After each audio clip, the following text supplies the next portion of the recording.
did you go to school? And here's your... What do you think of what's going on right now, mate? These evil little invisible parasites. Satan-worshipping Freemason moron. Do you understand what I'm saying? We're not run by factions. Get the fuck out of camera! There are much more powerful international forces in play. Is this pink eye? Is this what pink eye is? I don't fucking know what's happening. Please go outside and look at the me quickly. It's been crazy, guys, but guess what? It's how it is, mate. Mate, because I want to do it slowly. Well, I ain't spending any time on it. Welcome to the Conditional Release program. I am your host, Joel Hill, here with Yaakov Aharon today because Jack is busy. This is part 2. You probably heard part 1. If you didn't, you probably should, because a lot of things are going to be intermingling. We're looking at the social and legal and political relationship between Israel and Palestine from an insider voice, from someone who is an Israeli citizen, but also someone who believes that Palestine should be free, safe, and prosperous, which is a nice thing because I think we're going to try and get something from something of a center. It's been a bit of like you're either picking a side. Let's not pick a side. Let's look at both sides, but let's try and understand that both sides require a degree of empathy, but also some things that both sides are doing are kind of fucked. So let's not cheerlead for one or the other. Let's establish the fact that everyone here are good people, but also kind of fucked. So we've got Yaakov here, and we're going to delve into some more pretty serious political nature and maybe touch on some disinformation stuff and a few cooker things and an interesting cooker theory about Yitzhak Rabin's assassination, which I was a bub when that happened. And I've always been curious to know more about it and never really bothered to find out more. So now it's here on a platter. Of course. And most importantly, this is coming from the real center, not those people who are a tiny bit left of me. They're cooked. Not the people who are a tiny bit to the right of me. They got no idea. You are speaking to the one true center of the entire conflict. I love that. That's very good. And we do speak about the fact that some of the people that the left are aligning with on the Jewish space are actually terrifying, rapture-loving motherfuckers. And, look, it's a mess out there. So hopefully this is going to give some kind of reason to it, something clear. Now, the other thing is that I am in the very precarious position of having to give beer plugs. Now, I gave you one last week, and I told you about the coupon code. It's CRP10 at checkout at cbco.beer. It's a very good deal. But the thing is that I'm about to talk with Yaakov about things that are really divisive and really fucked. So obviously, plugging beer sucks. But at the same time, it brings people together, Joel. It does bring people together. So the discount code is fantastic. And look, it will get you cheap, cold beers. So look, if there's one thing that's going to bring us all together, it is cheap, cold beers. Well, they arrive warm, but I mean, that's by the by.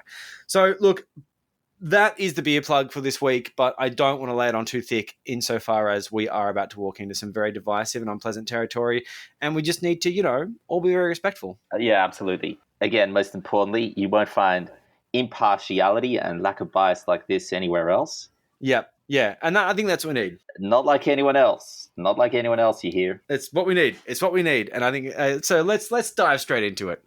Thanks, man.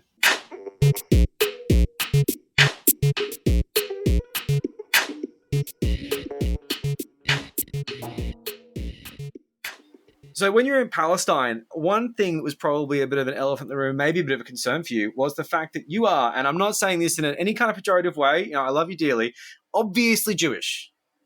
I could tell. So they would have known. But they were cool with you, right?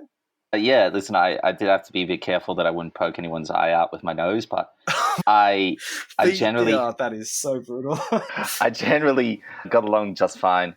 I didn't feel threatened or intimidated at all, Besides for actually when I was on the plane there, I almost had several anxiety attacks, got stopped at the airport many different times. Yeah. They were pretty skeptical that someone could be as anxious as I was without some sort of being dodgy motive. Yeah.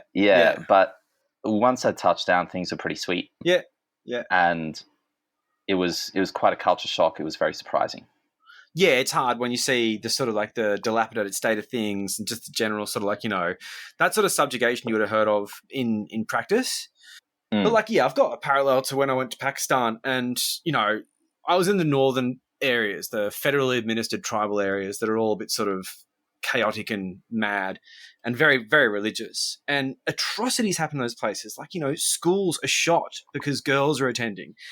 These people invite you to their homes and, share tea with you and stuff. And you're like, how? I can't reconcile this. And you've got this idea of this sort of, Taliban boogeyman, and you find it really difficult when you're there with these people and you're like, where are they? Like, are they hiding? Are they, where are they hanging out? Because I'm not bloody seeing them. So, when people put this sort of blanket term of, blah, blah, terrorism on the Palestinians, and I think a lot of people lap that shit up, it'd be pretty difficult to subscribe to such an idea after being there and being accepted, even though you were the, so-called air quotes enemy.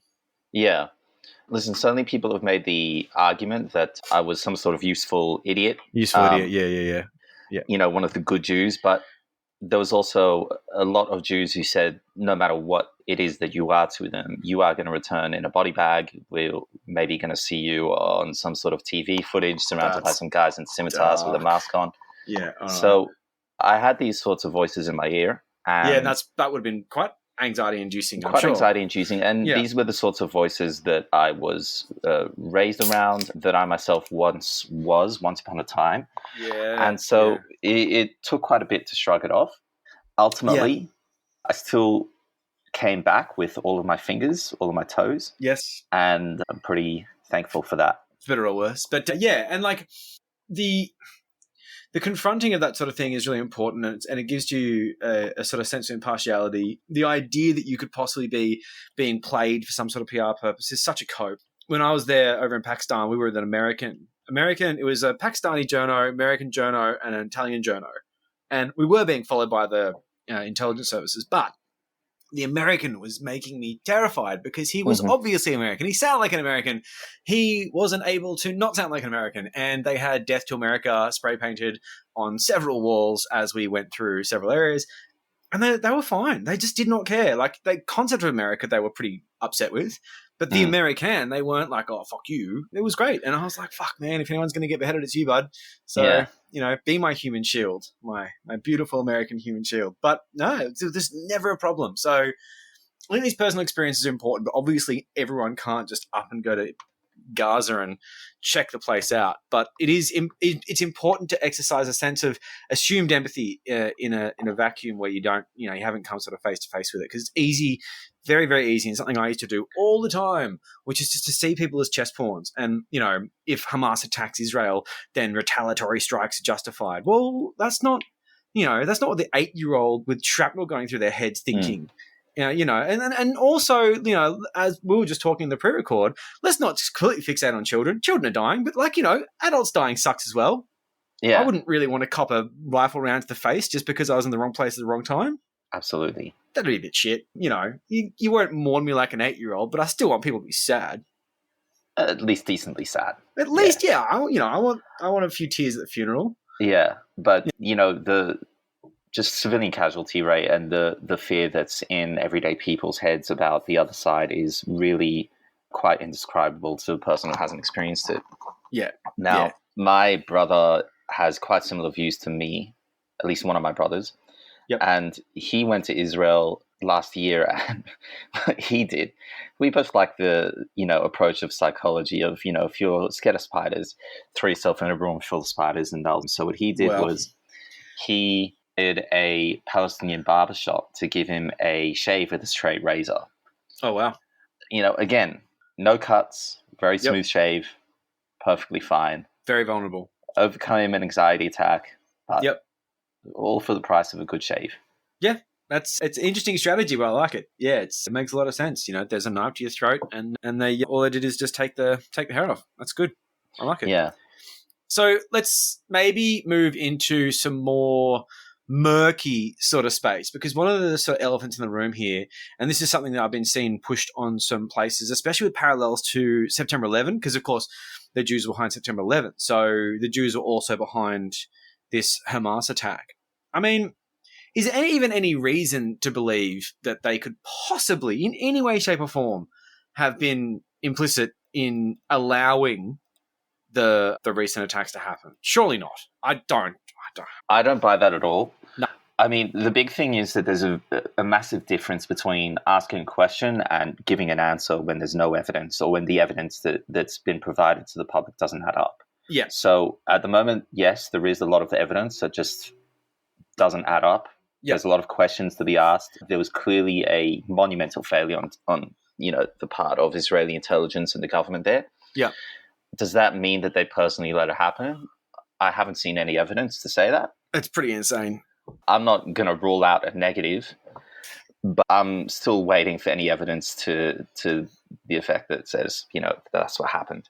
Yeah, you might be waiting for a while now on that one, I'm afraid. There are a wealth of ways to twist the evidence and to misinterpret it, to peddle misinformation here. So, for example, in a recent poll on InfoWars, I was actually shocked. It's considerably lower than I'd expected from the InfoWars crowd, but 60% of them said that they think that Israel had advanced knowledge of the attack and that they only let 60? it happen. 60%. Interesting. Yeah. Okay. Now, if you compare that to a poll conducted by the Dialogue Center of Israeli citizens, they found that 86% of respondents, including 79% of supporters of Bibi's coalition government, said that the surprise attack from Gaza is a failure of the country's leadership. Okay, that's a fair quote. enough. That's kind of fair, though. I mean, it is a failure, right, I suppose. But you could see how both polls could be interpreted in a certain way or misreported on as essentially asking the same question. Yeah. Or perhaps by someone who's not media literate, they would read it that way. Now, 94% of these respondents said that they also believe the government must bear some responsibility for the lack of security preparedness that led to the assault. Okay. And over 75% said that the government holds the most. Yeah, fair enough. Well, I mean, look, the Mossad is well-funded and well-kitted out and, probably the part of the national identity, I imagine. And seeing this get past the keeper must be pretty embarrassing, and you'd be pretty pissed off because, well, what the fuck is your job then? Yeah. And quick correction over there, a very common mistake is that Mossad actually handles external intelligence outside the country, kind of like the CIA. Yeah. And the Shin Bet handle, they handles the internal security, like the FBI. Interesting. Yeah. Now, yes, there's some very important questions to ask about what Israel knew and how it was that they at least did not seem to know that this was happening as it was. One of the big pointers here is that Egypt's government has warned Israel's government on many occasions over the past year that, quote, Hamas is planning something big. Okay. This was reported on by the BBC, by the US Congressman Michael McCall, who was the chairman of the House of Representatives Foreign Affairs Committee, and also by Egyptian politicians and intelligence officers who have decided to remain anonymous. Yeah, okay, fair enough. They said that Egypt directly warned Bibi's office about something big, not only on many different occasions, but even 3 days before the attack had happened. Wow. That's got very 9/11 parallels where they say, they knew this and they knew that. Whether these things are true or not, but it's definitely the narrative they push. Well, they come from many different sources. Again, the BBC, the Republican chairman of the Foreign Affairs Committee, and Egyptian politicians and intel. Bibi Netanyahu has denied these reports because, of course, he would. Yes, of course, And again, I don't have the answer. I can't tell you for sure that I know this is true. There's conflicting reports, but there's many different sources. Now, again, this could just be a massive failure of intelligence and government, which, when you can't prove that there's malice involved, you assume incompetence. And of course, conjecture, speculation, conspiracy thinking can really be used to twist the evidence and peddle misinformation according to whatever narrative it is you want to construct. So the anti-Bibi camp, they blame the Quds leadership, of course. They say that the left-wing intelligence agencies and army officials, which you believe they're considered left-wing in Israel. I know, I was going to say left-wing intelligence agencies. What the fuck are you talking about? But, it's like the woke military that the cookers talk about in the US. Now, apparently these are the guys who have sabotaged the information that is supposed to be passed on to Bibi Netanyahu. And so this is part of some larger scheme to overthrow his government and put in a leftist government in his place. And now that the attack has gone through, Bibi Netanyahu is left embarrassed and essentially a dead man walking. Yeah, okay. And then, of course, there's the pro-Bibi Netanyahu camp who, oh, Jesus. I just described that as the anti-Bibi camp, I noticed. Fiction and conspiracy thinking, they can really take whatever narrative it is that you want to peddle, you can get there. So, for example, anti-Bibi camp, they blame the Kud leadership. They say that Bibi Netanyahu is an authoritarian, populist, right-wing leader.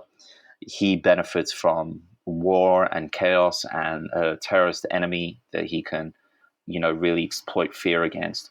Yeah. And I really don't buy this because traditional political wisdom really points to a serious hit overall to trust in Bibi and his leadership.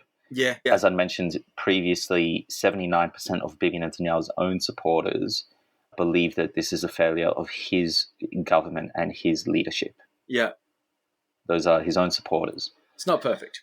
Not perfect. He seems to be a dead man walking. Now, there are still strong indications that in this poll, and generally speaking, he can ensure his own survival despite the odds being stacked against him. He knows how to power through a turbulent time and a great political scandal. Yeah, that's fair call. Now, then there is the pro-Bibi Netanyahu camp, or whatever's left of them, Yep. who say, well, Bibi Netanyahu is the strong on security, defend the borders type of leader. He's more capable than anyone else of this. And the only way that he could have failed is because of the leftist intelligence agencies and military generals. Would you believe in Israel they're considered leftist? Amazing. I still find that very strange to believe. Yeah. Yeah, okay. Like the woke leadership of America's military, I guess. It is a bit like that. Well, now there's gays there, so it's all very woke. Yeah. They're not shooting the enemy, they're having sex in trenches.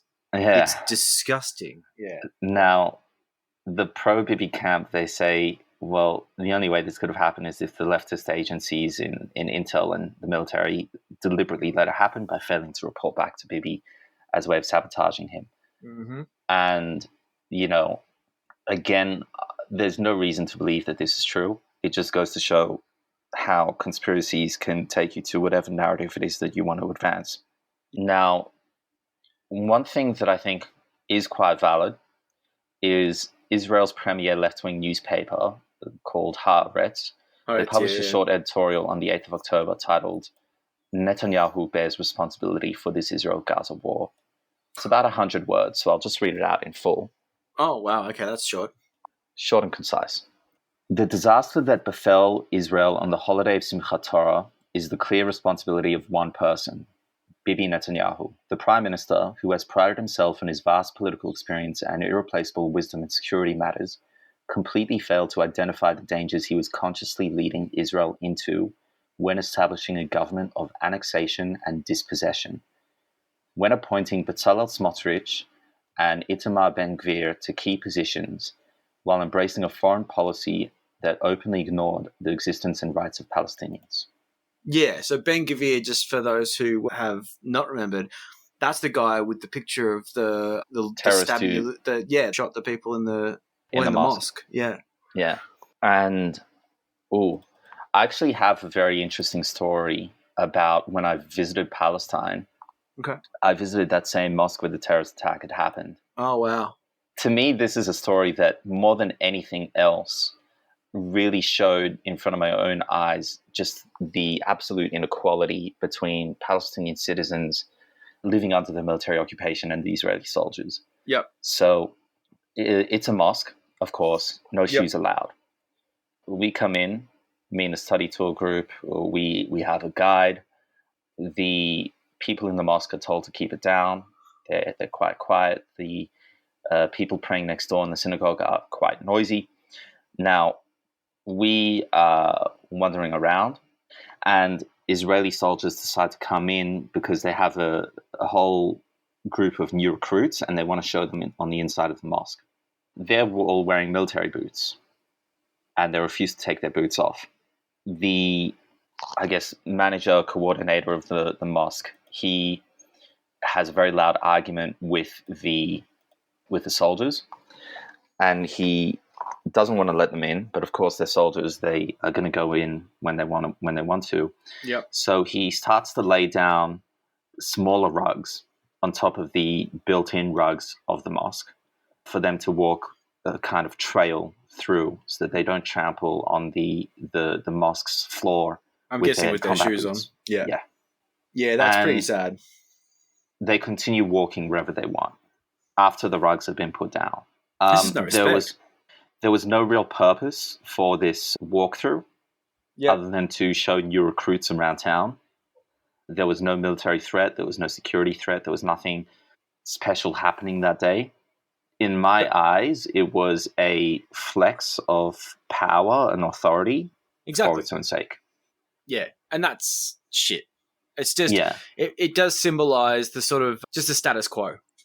Yeah, and again, for this to happen on the site of one of the worst massacres ever in Palestine's history is really something else as well. Yeah, it's very tone deaf. Yeah. And then I guess it's this, basically. Yeah. Now, okay, I guess one of the key bits of evidence that the Caucus are focusing on when they look at this is, and again, this is a very valid question to ask. I'm not a fan of providing it as an answer. How did it take Israeli intelligence so long to react to the breach of the border wall? Usually they are incredibly prompt. It takes them a couple of minutes, maybe even seconds. On this occasion, it took 6 hours for the IDF to respond to the breaches. Yeah, okay. There were soldiers who were on holiday for the Jewish festival. Yep, that's fair. Who got the call on a pager, and they raced down the highway, and they were kidnapped or killed on the highway. Oh, wow. So that was all part of the plan. There were soldiers who were killed in bed on military base in their underwear. And again, usually the motion sensors on the walls will start beeping if someone even touches the border wall, let alone if, hundreds of people are running through with guns and have cut a massive hole in it. And yeah, there's a difference, several seconds usually to several hours. Now, one of the things that Caucus again have really tried to focus on is they've started to ask, much like 9/11 really, why were the Jews not there? I mean, is that the whole, were they given advance warning to not be there or something? Yeah, what were these soldiers doing on the other side of the country when their base is down? Why were they having to race down highways? Why were they not forced to pick up everything and go and leave to the border straight away? Charlie Kirk, in an interview with Patrick Bet-David, both of them Cookers, strongly implied that there was a stand-down order from the leftist intelligence agencies and military generals. Now, one thing that is important to note is, yes, a lot of the reservists who have participated in the anti-Bibi Netanyahu protests over the past 9 months or so, there's been a mass movement of, how do I say this, like civil disobedience, of refusing to participate in the reservist military program. Okay. Because they are lacking in trust more and more in Bibi Netanyahu's leadership of a country during wartime. Yeah. And this has caused a lot of debate. The far right are labeling them as traitors, as people who are terrorist sympathizers. And what's made this situation so difficult is now all of a sudden these reservists actually are responding to the call, and they are fighting within the Israeli army. Yep. They're participating, and they're fighting alongside comrades who have been calling them traitors for the past 9 months. Yeah, that's not perfect. Now, again, I don't see any evidence for a stand-down order. Yep. Charlie Kirk claims that, one of the big bits of evidence for this is that there was a really massive protest scheduled for the weekend after the attack, where people would gather in Tel Aviv to go up against the Netanyahu government. And, this is such a massive protest, and therefore there must have been some sort of connection. Charlie Kirk is a fucking shit for brains for even suggesting this, because Yeah. there have been protests like this every week, sometimes multiple times a week for the past 9 months. This protest is nothing Yeah. special. Yeah. And it's disinformation to suggest otherwise. Hamas saw that it was up against the country that was divided, and it knew that on top of that there was a Jewish festival where many soldiers would be on vacation, and it decided to launch a surprise attack. It's strategy. It shouldn't be much of a high IQ strategy. It's pretty fucking straightforward. Yeah, that checks out. It is difficult to take a person like Charlie Kirk seriously, and yet here we are. You know, it's crazy that weedy-eyed little motherfucker is relevant to anyone, but I guess useful idiot. And yeah, somehow he gets his message out there. A bit of a Joel Jamal type, I suppose. You know, both turning point twat. But yeah, look, it is interesting. Yeah, I would suggest two different ways of thinking to flip the conspiracy theorist narrative on its head. Okay. The first is just look at the facts. Mm-hmm. Much of the military was on vacation. Yep. The country was divided. And on top of that, Bibi Netanyahu has a growing voter base within the West Bank and their settlers. And he has shifted a lot of the military resources over to the West Bank because there's a sort of a confidence and arrogance that Gaza is just under control. Yep. And West Bank is where most of the fighting, the door-to-door combat, the terrorist attacks, the insurgencies have really happened in the past couple of years. And it's also where Bibi Netanyahu knows that he's got some voters he needs to win. Yeah. That's where the soldiers were. That's your answer. Yeah, okay. That's interesting. The second answer is political philosopher, scientist Naomi Klein. She came up with an idea called the shock doctrine. And the shock doctrine is the idea that governments, especially authoritarian ones, will never let a good crisis go to waste, essentially. A crisis is an opportunity to take what you have as a pre-existing agenda, something in the pipeline, and ram it through with very little public opposition, very little media opposition, and you can get it done quietly, or you can get it done in a noisy way with, people proudly waving your flag in the streets because they're happy it's finally getting done. They think, for anything, this crisis proved that this is something we need to do. Yeah. Now, Israel has had a pre-existing agenda for many years of annexing Palestine, of taking over the West Bank, and decreasing Gazans' sovereignty and self-determination. They have had settlements in Gaza before. They pulled out. A lot of Israelis have been saying for many, many years that was a mistake and that they need to go back in and take control. Bibi Netanyahu's party, Likud, is based upon the political ideology of a guy called Zev Jabotinsky, who was very explicit about wanting a Jewish state from the river to the sea, and very explicit in wanting the ethnic cleansing of Palestinians. He writes about this in the essay The Iron Wall. Now, Itamar Ben-Gvir and Bezalel Smotrich, again, have spoken for a very long time about the annexation of all of Palestine. Yep. And about the ethnic cleansing of all Palestinians. So you can see very clearly how this view and agenda is becoming more and more dominant within the Israeli government. And this is the straw that broke the camel's back. And finally, it was the crisis that they were able to say, well, if anything proves that we should have done this a long time ago, it's now. And if there ever was a time when we can make this palatable to the Israeli voters and to the international community, it's now. And they can smash this through. And that's what this is. It's the shock doctrine.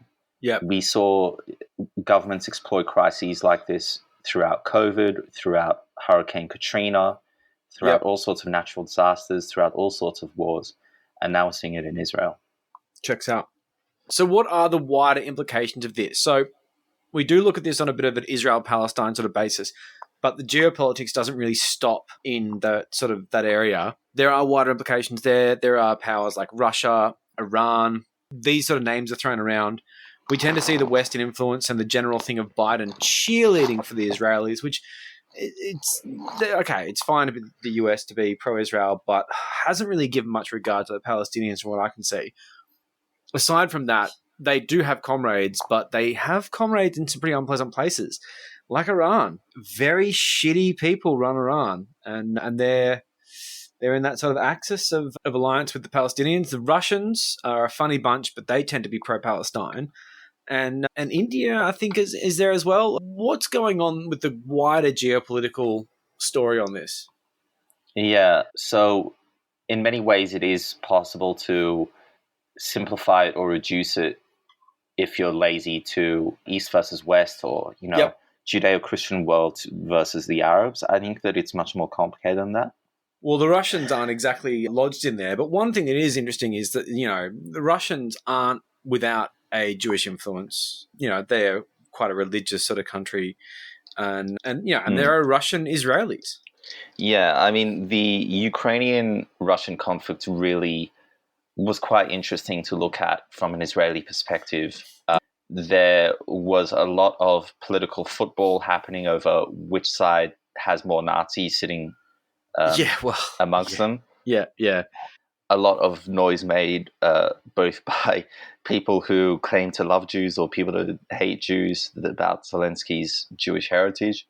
The Russian politicians who made comments about how this is worse than the Holocaust for the Russian Jews living in Crimea. Okay, interesting. Israel and Yad Vashem, which is Israel's Holocaust Museum, condemned these words and said that this was incredibly insensitive. They urged Russians to take it back. The Russians didn't. No. There was another really interesting episode where Naftali Bennett, who was prime minister for a very short time of Israel last year, he offered to help Putin and Zelensky broker peace in a three-way meeting with just the three of them. Oh, yeah, that's right. Yeah, we talked about that, yeah. Yeah. Putin said yes, and Zelensky said no. Zelensky said that Israel could not be an impartial peace broker throughout this. And at the end of the day, I mean, Russia, I think they tend to vote against Israel in places like the UN. They tend to vote for sanctions. They tend to condemn Israel in the media, but they still have very close relations with Israel behind the scenes. They buy Israeli military tech and surveillance tech. They also a very significant population of Russian Jews living in Israel who have immigrated there, and a lot of Putin's oligarchs who are closest to him are very staunchly pro-Israel Jewish oligarchs. So one of the things that we know about the US is that anything that the left does, the right will then kick and scream and bitch and fucking moan about and oppose violently. It's like the opposition defiant disorder that kids have. The Republicans are no different, except for the fact that so much of their money, as you've said before, comes from evangelical Christian types, classic Republican donors. So you'll see a lot of pro-Israel stance from people who traditionally tend to just oppose Biden on just about everything. It's been confusing to watch, especially for those who tend to be on the pro sort of Russia side. Can you flesh this out for me? Because I have not had time to look into it. And, what are these cooked, reactive, dickhead Republicans up to in the face of Biden being what is nothing more than a fucking cheerleader for Israel? Well, as you can expect from the Republicans, they are really selling out all of their principles. They've really staked a lot of their careers as of late on pretending to be anti-war because they shield for Putin or peddle conspiracies against Vladimir Zelensky or Hunter Biden and their activities in Ukraine. So these Republicans like Josh Hawley, Jim Jordan, Matt Gaetz are suddenly quite pro-war, funnily enough, waiting for a lot of the relocations of their funds from Ukraine to Israel, and actually for increasing military aid, expenditure overall. One interesting case for this is Vivek rhymes with Cake Ramaswamy, who initially supported withdrawing all foreign aid from Israel because of some sort of isolationist policy. Yeah, of course. Very Trumpian sort of thing, Yeah. And maybe he cracked the numbers and looked at the data and thought that, hey, looked at Twitter. Trump's fascist fan base and Nazis are growing in America. Maybe this will be a winning ticket. Yep. He backtracked on that and then began to support aid to Israel again in August. And I'm guessing there's a money reason for that backtracking. Maybe. But then he has recently come out in the past week as pro-Palestine again. See, he's flip-flopping all over the place. Who knows where his principles or opinions really lie? But these guys, you can make a safe bet, are not the anti-war peaceniks that they pretend to be. They're people who want to oppose whatever it is that they think the Democrats support, and they want to bring on a new Cold War, and they want extra money from their military-industrial complex donors.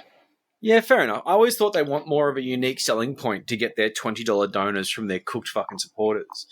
Because one of those things that cookers get off on the idea that they are special, and a lot of these sort of politicians tend to capitalize on that and say, basically, I'm the only one saying what you want to hear before fucking hardwired into InfoWars, and I'm the only one who's repeating those talking points. And that gets you that sort of cult-like following that will put $50 into your campaign more than once over a period because they genuinely think they're getting a return on their investment because, the trans agenda is not going to go and eat their children, or World War III is not going to happen, or World War III is going to happen because they want the rapture.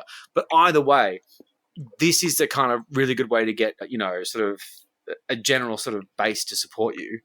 But then you think about it and you're like, okay, well, this is all dropping the pool money when it comes to people like, rest in peace, you arsehole, Sheldon Adelson, for example, who ran the Republican Party as a mega donor and was Jewish. And, so once you see all the sort of allegiances and all the talking heads and all the cookers sort of fall apart and fall and break ranks, and you start seeing where the money is, because the classic money is pro-Israel. Yeah. Well, one of the most common dog whistles for Western imperialists, for lack of a better term, for far-right people, for white supremacists, for religious fundamentalists, and so on, is Judeo-Christian values. Yeah. Because the main thing is that, well, we're talking about Abrahamic religions, but we're excluding really one major party, which is the Muslims. So, it's a way of talking about the barbarians at the gates outside of Israel who aren't Judeo-Christian, or the savages in the East and Orientalist world, without explicitly naming them. So you kind of avoid this allegation of racism in that way. To me, this has always been a really baffling idea to push of Judeo-Christian values. They tend to forget where the Holocaust had happened. Yeah. It was not committed by the Muslims. Yeah. And they tend to forget that actually for thousands of years, it was the Jews who lived quite peacefully on Arab land and who faced pogrom after pogrom, massacre after massacre in Europe by Christians. So these guys like Josh Hawley, Jim Jordan, Matt Gaetz, they tend to lean into this Cold War, this East versus West, Occidental versus Oriental idea, where it's Judeo-Christians who are civilized and intelligent, who like to build things, versus the Muslims who like to destroy things. And the easiest way out for them to avoid allegations of racism when they push this line is by supporting Israel's greatest friend and proxy is by supporting America's greatest friend and proxy in the Middle East, which is Israel. Yeah. So this basically sounds like, at the end of the day, especially when the presidency basically relies on a pro-Israel stance, even with these outliers and these cooker types playing their cards and fiddling around, at the end of the day, like you said, it seems like it's sort of like East-West, very straight down the line type of thing. But that's from a much more external source. When it comes to a more local source, on a more domestic source, how do Israelis view this thing? Are they pro-America? Do they see America as their saviors? Do they see America as a useful ally? Do they see them as useful idiots? Like, what's the vibe from Israel that you sort of know of, according to their allegiances, according to their alliances? Israel is skeptical and distrusting of the entire international community at large. Mm-hmm. I'd say that this skepticism and distrust is even slightly growing in the way that they view the Jewish diaspora.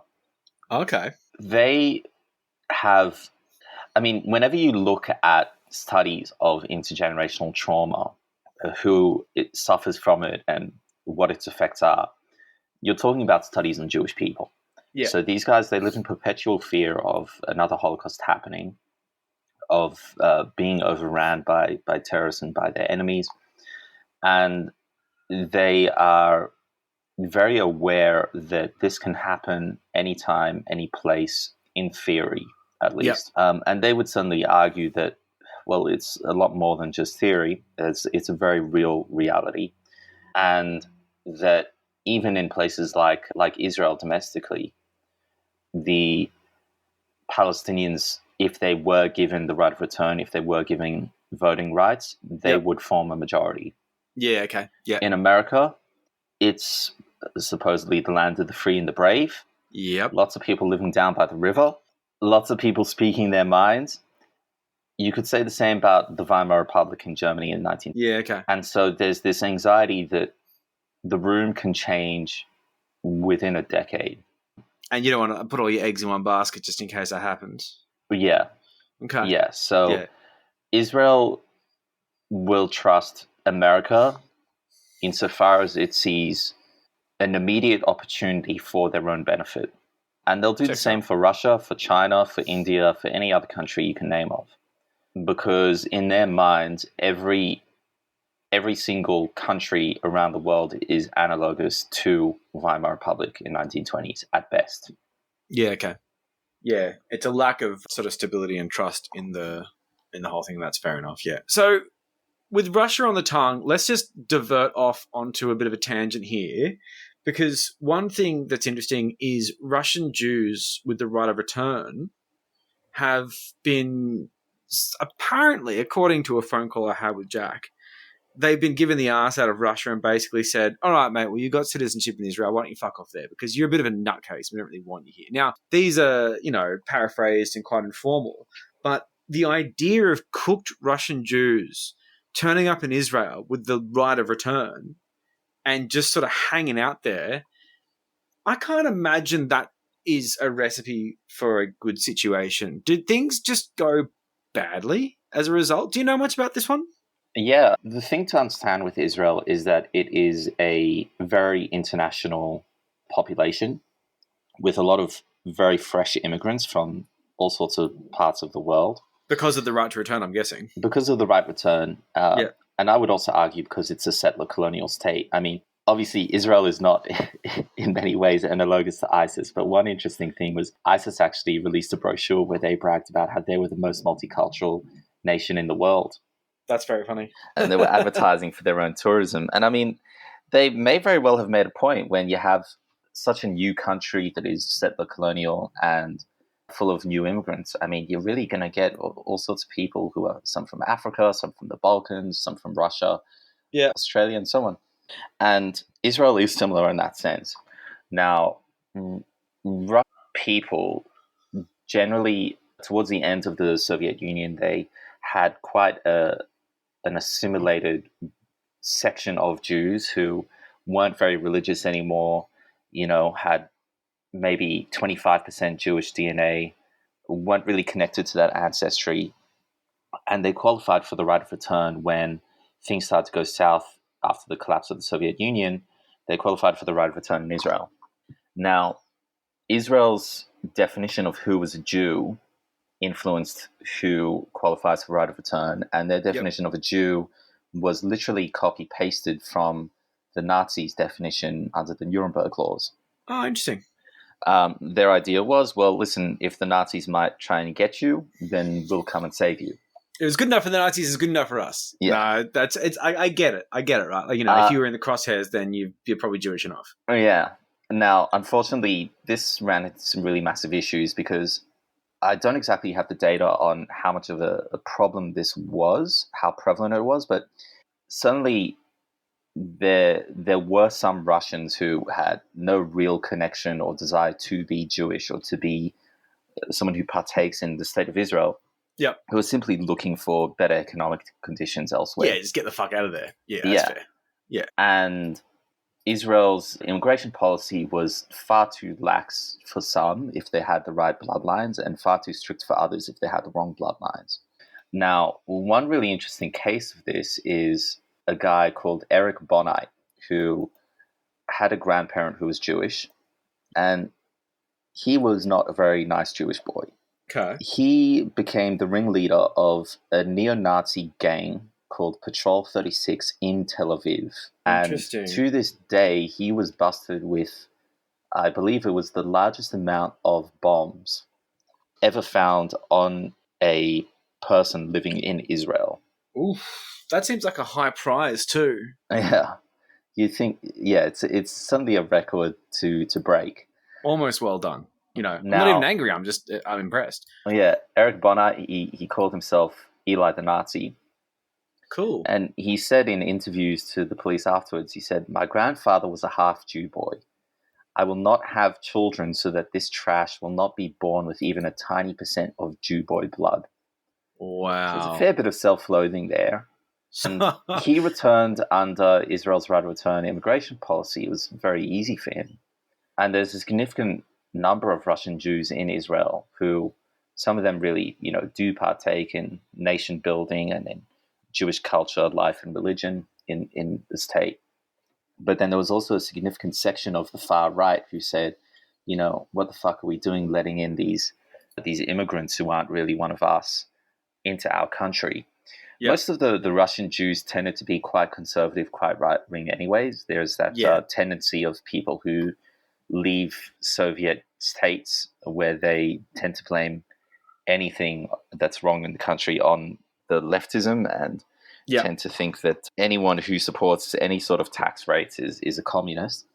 But, there was this civil war within the right-wing discourse of the state about Russian immigrants, certainly. Interesting. So, when you get situations like that coming up, you are going to raise a bit of an eyebrow. But I'm like, without sounding like a bigger an asshole, I must say the Russians are a funny bunch. Not just on the basis of disinformation, not just on the basis of the fact that Putin's an asshole. They are just a funny bunch of characters. So yeah, the idea of some people taking up their opportunity for the right of return and just being a bit fucking weird like that, man, it's not hugely surprising. Yeah. They're a funny bunch. That's what I'll say. And to me, it really is a very powerful analogy for the fundamental failures of Israel as a concept, where so much of the ideology of the nation is built around, undoing the Holocaust. Yeah. They drafted their whole immigration laws, not only to the detriment of Palestinians, to benefit anyone who is Jewish under the very, very vague laws of Nuremberg, which they were designed to be vague. They were designed so that the Nazis can go after anyone who they wanted to and say this person's a Jew. Yeah. Now you're going to run into problems where Nazis are going to claim to be Jewish so that they can get into your country and blow it up from the inside. Yeah. It's that is very, very bizarre. It's a very strange turn of events, and it's one of those things that, truth is stranger than fiction type story, really. Yeah. So let's just look at further far-right elements in Israel and some of the cook shit they get up to.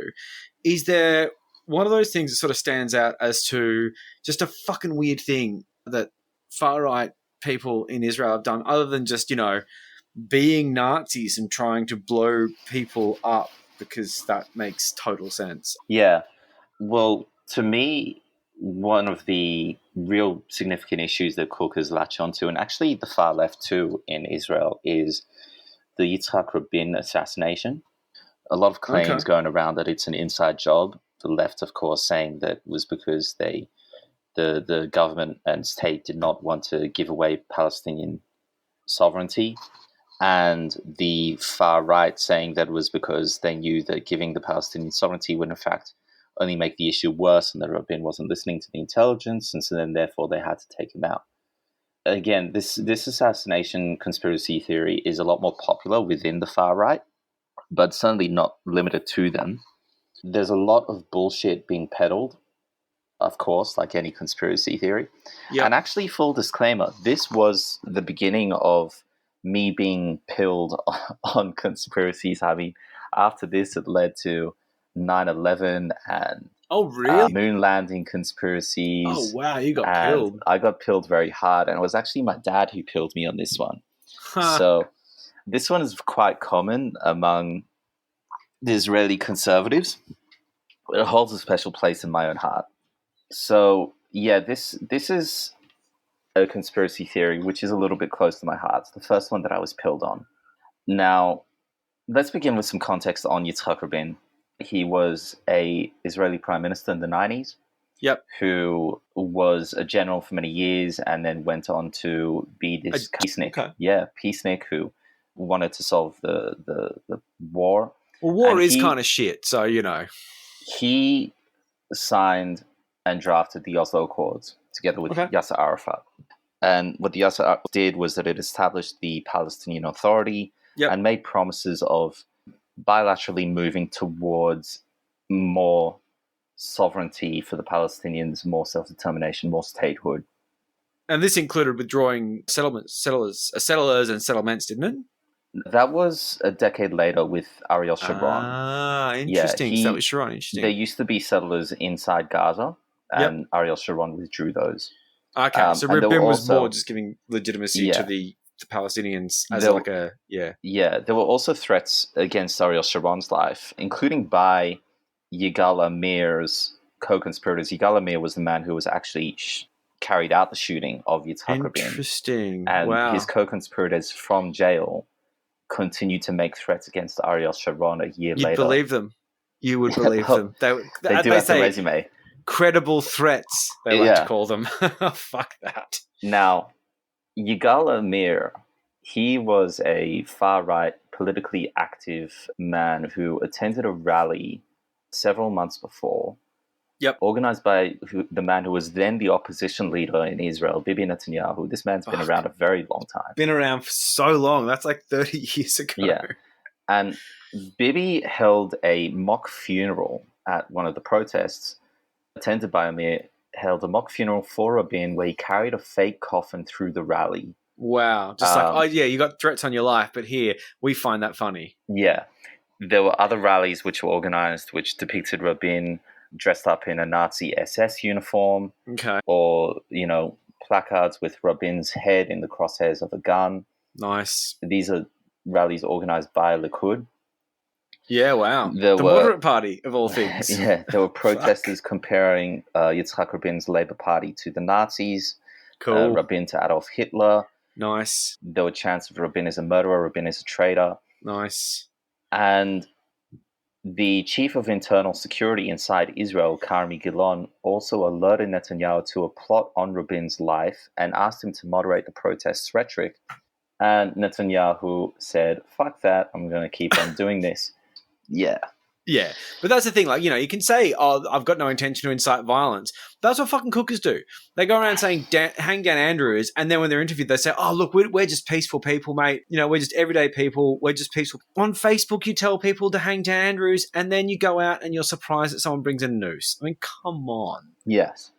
I mean, these are all metaphors, of course, which Yigal Amir course. just took literally. Who can blame him? Who can blame him? Yeah. And I mean, surprise, surprise, it just, someone took it literally. They did. They did. And the last chance of fucking peace at that period was shot in the face, and there was a warning that just don't try this. Yeah. And these conspiracies are, I think, yes, they are present on the left wing in Israel. They're much more popular on the right. And I think that the purpose it serves among the right is to absolve themselves of responsibility and maybe even say, like, the intelligence agencies know we're right, even if they don't say it. But Yeah. you can really see through their actions that they actually did not want Rabin's plans to go through. So, I mean, this is just really bullshit of the highest order. And in fact, as well, Bezalel Smotrich, who is running in the same party as Itamar Ben-Gvir, as the party leader, he is in Israel's cabinet. He is a big peddler of this conspiracy theory. So, I mean, it really has reached the highest levels of government. Now, what exactly is the evidence that they claim there is for there being a conspiracy? Well, there's a lot of fabricated information. One is that the ambulance took 20 minutes to make a 5-minute trip, what should be a 5-minute trip to the nearest hospital. Okay. That it took a detour. This is false. Then there is, they claim that in this detour from the ambulance, that was where Yitzhak Rabin was actually shot inside the ambulance. Oh, They wow. claim, That's strong. yeah, they claim that it was a publicity stunt originally organized by Rabin's own team to get sympathy from voters, and that there were bodyguards nearby who yelled out when Rabin was shot just after leaving a rally in a very public town square surrounded by voters. They claimed that his bodyguards had screamed out, "Don't worry, it's blanks. These are blanks." So the bullets were at least claimed to not be real. And then they took him into the ambulance where Rabin was pretending that he was shot, and then they shot him for good at point blank range. Then, I mean, there were claims that Yitzhak Rabin's own wife had spoken to the media saying that she herself was given advance notice of this and that these were blanks. This is denied by Rabin's own wife. She's spoken out many times against the way that the right wing exploits the conspiracies against her own dead husband. So that's also false. Yagil Amir, the conspiracies claim, originally pled not guilty and denied capability. Mm-hmm. Sorry, denied culpability. Culpability, yeah. Capability is another legal term. He certainly had the capability. Yeah.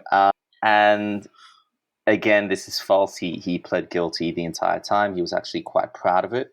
Yep. And there is the sort of usual bullshit where the far right will say, it didn't happen, but if it did happen, well, we're proud that it did. So they actually celebrate Yigal Amir as a hero and a martyr of the cause. Yeah. Yeah, So, sort of prevented the horrible reality of a two-state solution. yeah.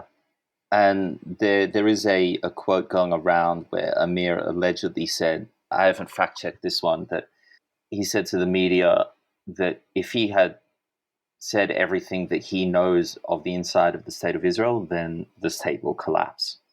Yeah, wow. So, this has led to further conspiracies that, he's some sort of paid actor, paid assassin who was hired by someone. At the end of the day, I mean, all of this evidence is either completely debunked or a real stretch, a real fabrication. And I think it really goes to show how the cookers will find a way to make anything about themselves, and that these conspiracies almost always serve a purpose to confirm pre-existing narratives inside the conspiracy theorist's own head. Yeah. The right wing want to absolve themselves of responsibility, and the left wing want to say that the right wing were, looking for. And at the end of the day, it really shouldn't be that complicated. We have a man who is proud to be the shooter, who's continued to make death threats against Israel's prime minister. Yep, him and his mates. Is lauded as a hero, and it's pled guilty. It's pretty simple. Straightforward. It's pretty simple. Yeah, it's frustratingly simple in that regard. Yeah, and that's the fog of war. It's, it's created, and it's dumb. Yeah, it's incredibly frustrating. Well, I mean, realistically, the next thing to sort of, sum things up is basically this conflict has generated a shitload of misinformation. And it's hard to know who's doing what, blah, blah, blah. But one thing we can say is that Twitter is being called out for being a massive haven of disinformation, mostly pro-Israeli. But even then, there's very suspicious things going on. One thing that's really suspect that's been happening recently is you cannot follow this group called Palestinian Action US. Now, I'm looking right now at my Twitter, and I have not followed Palestine Action US, PAL_Action US. Try this at home. It's probably fixed by the time you get to this episode. I click follow again. I've clicked follow on this group like 20 times now over the past 2 days, and I just get unfollowed. It just stops me from following these people. This is free speech absolutist Elon Musk, of course. It's interesting when he's getting called out for facilitating disinformation about Israel and being staunchly pro-Israel, when he's also got apparently alliances to the Middle East insofar as Saudi money with the investors and, of course, being a shill for Russia. It's very hard to predict this motherfucker. There is something funny going on. When you can't follow Palestine Action US and it just unfollows you automatically, something fucking wacky's going on. And he remotely resembles humanitarian concern for Palestine. Cat Turd 2 has a fucking blue tick, but the New York Times can't have one? Are you fucking serious? So, what's your experience of misinformation since this conflict kicked off? Because it's just, to me, this has been an example of the fact that post-truth theory is not only here to stay, but something that is going to sort of kill us all, really. Because it's just so deeply entrenched in our media landscape now. Yeah, it makes a very difficult job for any of us who are wanting to follow the conflict. And I'm definitely not a journalist, but I'm really trying to pick my words carefully here to only speak about things that I am confident have answers for, rather than things that, the evidence implies or things that we can't really know. Not sort of vague shit, yeah. I am, for example, really unable to say that a lot of the stories on the ground of Gaza or on the ground of the Israeli border are entirely false. Certainly some of the stories have been called into question. For example, the stories of babies being burnt alive or 40 babies being beheaded. Apparently, photographic evidence of this was shown by Bibi Netanyahu to Joe Biden privately in a face-to-face meeting. And Biden reported on having to see those photos. Certain images as well, which were posted by Ben Shapiro on the State of Israel's official Twitter account of these photos, were deemed to be containing AI edits, AI generation. Okay, interesting. And Biden ended up walking back on his claim that this had occurred. And it puts me in a very tricky spot. Again, I'm not saying that these stories have been debunked, but I'm not comfortable to say that sufficient evidence has been put forward to believe that they had happened. Certainly lots of babies have been killed by Hamas, and generally speaking throughout the conflict. Were 40 babies beheaded at the border? Time will tell. Yeah. There's lots of other stories going around, like a pregnant mother and her baby slowly dying after the baby was ripped out from the womb and severed from the umbilical cord. Yeah. Several stories of mass rapes by Hamas terrorists. I, again, am not comfortable saying that this didn't happen, but there were very credible reports, what seemed credible at first by state government agencies, by prime ministers and presidents, that this had happened. And the credibility of those reports has really diminished over time. I would say that, we should be really careful. Any listeners should be really careful to make claims about things that they don't know. I am not really comfortable coming down on any side regarding this bombing of a hospital in Gaza at the moment. Yeah. I have my own opinions about what's more likely, but I have no way of really knowing what's for sure. What I can say is they had a lot of people do independent research on it, and Bellingcat also had a look at it and said that it looked pretty suspect as well. So I do trust Bellingcat when it comes to this sort of stuff. And it's not. It's similar to The Voice, where, for example, when the Voice election was happening, like the referendum was happening, and there were posters with the Yes campaign that had a similar shade of purple to A, and the No campaign, especially people like Ruxian Fernando and shit like that, were just squealing, "Oh my God, disinformation. You guys are doing a dirty trick. It's disgusting." And it's like, okay, I'm not going to stand here and say that using purple in that context, even as an accident, it's a dumb accident. If you are trying to emulate some kind of officiality with AEC colors, then yeah, that's fucking cheeky and it's not on. And like, you shouldn't do that. But for no campaigners to say that, nah, fuck you. You don't get to say that. You have spread so much disinformation during this referendum that it's going to be studied for years to come as one of the most prolific and insane experiences of disinformation in the post-truth era, second only possibly to the conflict we're talking about now. Fuck you. You do not get to speak about unfairness, dirty tactics, and disinformation.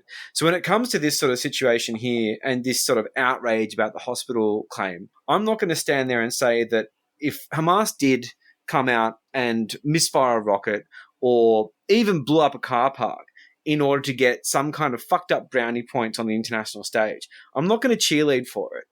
But with the amount of disinformation and the amount of absolute propaganda that's floating around, don't get on your high horse. Yeah. You know, call it out, but don't pretend like you're not doing the same fucking thing. You absolute fucking hypocrites. That being said, no one should ever tolerate this sort of behavior on either side, and everyone should be calling it out. But that's not the world we live in. Yeah, I mean, one of the really tricky things that fuels the misinformation in this conflict as well is that both sides really focus on recruiting citizen journalists for the cause a great deal. Yeah. The Israeli Ministry of Foreign Affairs disseminates talking points to Jewish and pro-Israeli groups around the world. Yeah. Where they given information on how to perform what's called hasbara, which is the Hebrew word of to explain. I say it really has more of a translation akin to how to propagandize the conflict. Yeah. And people who engage in hasbara are just everyday normal people who, you know, they get their talking points from Ministry of Foreign Affairs in Israel or adjacent organizations. Yeah. And they come out with these talking points onto, you know, uni campuses, onto, you know, restaurant dinner tables, onto coffee meetings with their mates, onto Twitter, and so on. And then, of course, in Gaza as well, journalists are completely prohibited from coming in through the border at the moment. There are no foreign journalists inside Gaza at the moment. That's interesting. Yeah. So what we're left with is journalists from within Gaza, of which there are very few, Their and internet citizen sucks too. journalists as well. Yeah. Mind you, the citizen journalists are dealing with massive hurdles to overcome, like they have no electricity to charge their phones. Yeah. Or no electricity to type things up on their laptop. When they overcome these hurdles, you can see little bits of their reporting coming through, but it's incredibly hard to find. Mm-hmm. And it's left the world with close to a complete media blackout of really what's happening on the ground in Israel, in Gaza. What we get coming out of there is only a very select few bits of videos, bits of footage, bits of reports by local citizens. And we need to take into account that, you know, this is a conflict which, for better and for worse, is being fueled in terms of public discourse by citizen journalists, by, you know, propagandists. Which used to sound like a good thing. Yeah, like citizen journalism sounded like such an amazing thing and such a beautiful new, like, future thing. We were going to be walking into this new era of impartiality because there's no corporate influences. There's no advertisers to veto stories. We're going to be in this amazing situation where it turns out that advertisers don't fucking veto stories. And people in journalism, despite the Daily Mail and despite some of the trash that comes up on news.com.au, they do have a charter and they do tend to stick to it. And there is an underlying code of ethics that journalists have that these citizen journalist fuckheads like Rukshan Fernando or fucking Avi Yemeni don't have. You're not journalists. You are click peddlers. You are attention-seeking whores. And that is a real shame, because when a fuckhead like Elon Musk comes out and basically says citizen journalism is the future, and then we're going to pay you to get views and impressions on Twitter, well, what are you going to get? You're going to get trash. You're going to get low attention span, clickbait trash. And it's a real shame, because this sort of like, what's capitalism going to ruin next? Well, citizen journalism has been well and truly smashed out as a concept, because what would have been this incredible version of like independent media, like independent music, has just turned out to be a bunch of, like I say, attention-seeking, profit-driven morons who will just say anything to get attention. It's a real fucking shame. Absolutely. Yeah, it drives me fucking nuts. But yeah, that's been a real driver of disinformation and misinformation in this field, because basically when you pay for a click and there's no fact-checking, especially when you're in a situation like with the Cookers where you've established the concept that fact-checking is actually bad and the opposite of what the fact-checkers say is true, well, where do you go from there? Yeah. Well, you're fucked. One really important framework that I use to interpret, the media when there's a lot of misinformation around some topic is you need to understand that mainstream news sites, yes, they are very often misleading. They often strip things from context, but they very, very rarely flat out lie. Yeah. Because this leaves them, legally liable. Legally and also ethically as well. Yeah. And this is why we have like things like Media Watch, where, if you do something that is egregious, Paul Barry will make your week the worst week of your life. And that's, there is a level of integrity there. I'm sure there are some people who would see being on Media Watch as a badge of honor. It is difficult to get anything more than a fringe part of the population to respect them. Yeah. Now, if you as a listener, or you, Joel, let's say pro-Israel or pro-Palestine, or you have your opinions on whatever it is, still the most important thing you can do for yourself in terms of media literacy and understanding misinformation in this conflict or anything really is to check both sides of mainstream news. Check Al Jazeera and check Jerusalem Post. I think a lot of people, I've heard people anecdotally saying they're turning to Al Jazeera at the moment. Right. And you kind of need to, because at the moment it feels like the Western media are really cheerleading for Israel in a way that is incomplete. Right. But, they might, again, I don't believe that mainstream news sites really blatantly lie all that often. No, I agree with that. But what you'll see is that Jerusalem Post and Al Jazeera will largely report on different facts. Yeah. Emphasize different aspects. At times, you'll see that they report the same facts with entirely different context. And this allows someone who's a little bit more media literate to actually really cut through the shit and see that the truth really lies, or the really profound details lie in what's omitted. Yeah. When you see Jerusalem Post leave out certain bits of context that you think are so obvious, or Al Jazeera leave out bits of context that are so obvious that any responsible journalist should actually put those in, it becomes very obvious that they are trying to advance a particular narrative from a certain way, and that they do not feel comfortable with certain facts, precisely because those facts are the most powerful talking points to convince a certain population in the opposite way. Yeah, it's a pain in the ass. The current landscape is just an absolute pain in the ass.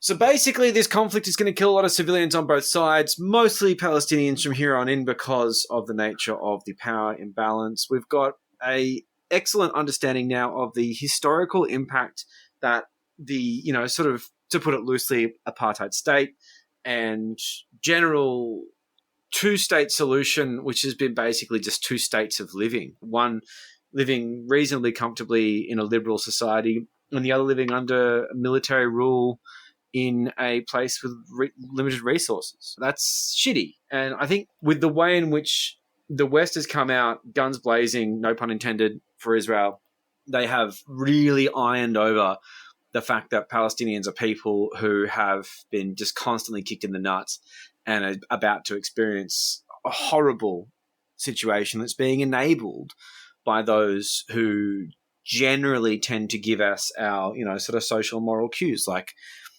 politicians and social leaders who have all just come out and basically said, well, the Palestinians brought this upon themselves, which is an incredibly depressing and stupid thing to say. And I really wish we could taper that off a bit because it's been a bit much. But when I thought to get you on the show, I thought that you were going to give us a balanced perspective on someone who understands and knows Israel intimately, but doesn't agree with the subjugation of peoples, but still will be happy to respect that Israel has a right to exist and exist within a certain paradigm, and Palestine has a similar right to exist and also exist within a certain paradigm. And I feel like we've delivered a fairly reasonable understanding of the dynamic between the two, but also a very interesting insight into how Israel and Palestine work together and separately within those borders as two states, you could say, although one's a state and one's a territory.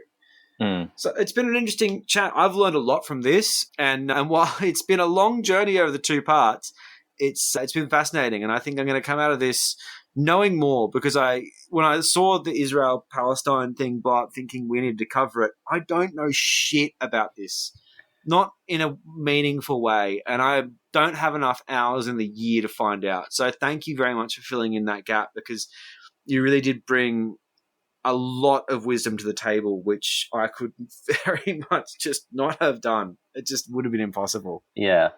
Well, I want to thank you and any listeners who made it this far, because you've listened to someone who's ruined many first dates with uninterested partners by speaking for way too long about Israel-Palestine. You guys have sat through. They've been heroes, haven't they? They've really got through. They've done a very good job. Getting to this point is impressive. Although we did split into two parts, because otherwise this was going to be a Rogan-esque journey. So hopefully there's been a bit of a breather in there for you. But look, the Israel-Palestine conflict, it's the flavor of the month, and it may be the flavor of the year. We don't really know. But we will try and come back another time with more hilarious cooker-related anecdotes of idiots saying dumb things, because it's been very serious. But thanks for bearing with us on a fairly serious trip down a very serious issue from a perspective that I think just isn't really getting covered, which is someone who knows about Israel, who isn't just cheerleading for the death of Palestinians en masse because they deserve it. Unfortunately, these opinions are rarer and rarer inside Israel. However, like the Haaretz editorial, which I read out in full, you are getting a massive amount of dissenting opinions in one way or another, or blame against the Israeli government from 86% of the population, which frankly just isn't being reported in our media. So it's nice to finally give at least that side of Israeli society a voice here in Australia. Yeah, I haven't heard many people saying, in Haaretz, in our public discourse, which is good. So yeah, thanks heaps coming on. Really appreciate your time and research on this one, because I know that when I told you, can you come on the show, you started working very hard on this. So thank you very much. And thanks, listeners, for getting through this. Go and crack a beer. Unless you've already been drinking, and then listen to it again because you may not remember it. Sweet. And you have been listening to the Conditional Release program. Unfortunately, I'm not used to saying this because Jack usually says it. I'm Joel Hill. You are Yaakov Aharon. And where do people want to find you on Twitter, social media? Do you have a presence? Listen, I'm not really active on social media. I used to be quite a bit, but it can be quite taxing. Yeah, it is. Instead, I guess I'll plug my favorite journalist on the subject. Nice. Orly Noy. How do you spell Fantastic listen. ORLY space NOY. Orly Noy. She's an Israeli-Iranian Jewish journalist. Wow. Who talks very intimately about the position of Arab Jewish voters within Israel and what they can do for the conflict. There's Anthony Lowenstein, an Australian Jewish journalist.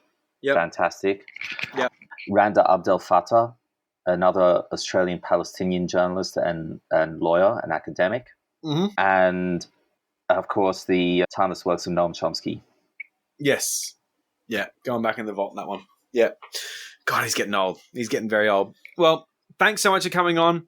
Now, I'll remind listeners that we do have Patreon, and while I don't have a amusing anecdote and a script in front of me, I can beg you for money. So give us money. But if you don't want to give us money because you just don't think we're worthy, give money to CBCO, because if you use the CRP10 code this month, which we don't make a commission on or anything, it's literally just because I thought it'd be cool to have a discount. You get 10% off, and it's already really cheap. So it's actually pretty ridiculous. Go and buy some beer. Thank you so much for coming on, and thanks, listeners. Thanks, listeners. See you later. Cheers for making it this far. I don't think I ever want to talk to any of those people. Fuck me!